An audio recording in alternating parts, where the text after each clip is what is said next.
I mean, I would say that people likely think about it. I mean, when you're watching television, you see commercials, or you hear a conversation maybe your wife or somebody's having, and you overhear your friend down the street got cancer, or they have something that they're dealing with now, and you stop and think, man, I could probably use a little protection on that.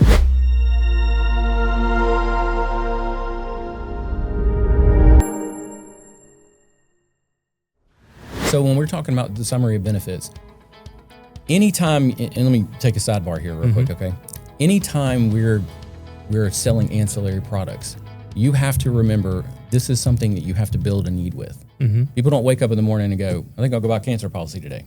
They just don't do that. Right. They do wake up and go, hey, I do need to go get some car insurance, or I do need my health insurance, or I got health insurance. Something that's required. Right, but they don't wake up and think about these types of products. So we have to build the need. Now, once we do that, they're going to keep these policies for a long, long time.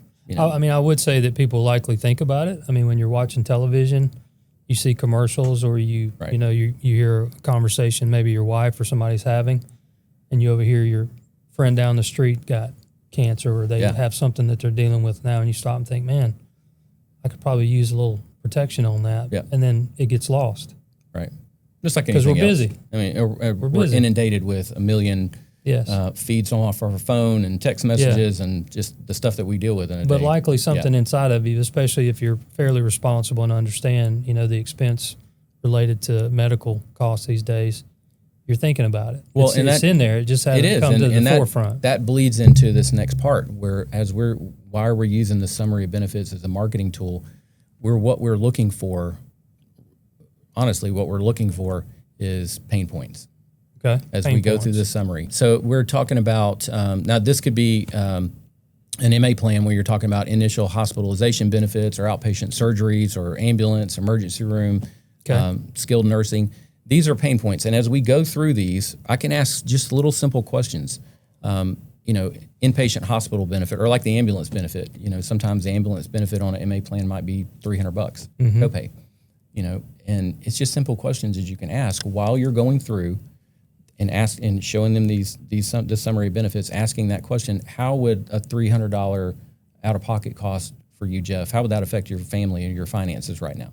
Because as a Medicare beneficiary, you're probably living on a fixed income, and $300 will be a lot, right? Now, take the next step is when you go to the emergency room, you got a $200 copayment.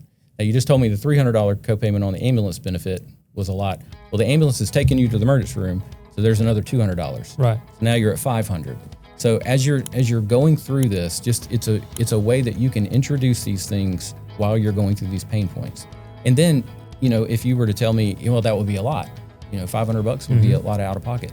Okay, well, I have something when we get done with this. I have something I can show you to help you offset those costs.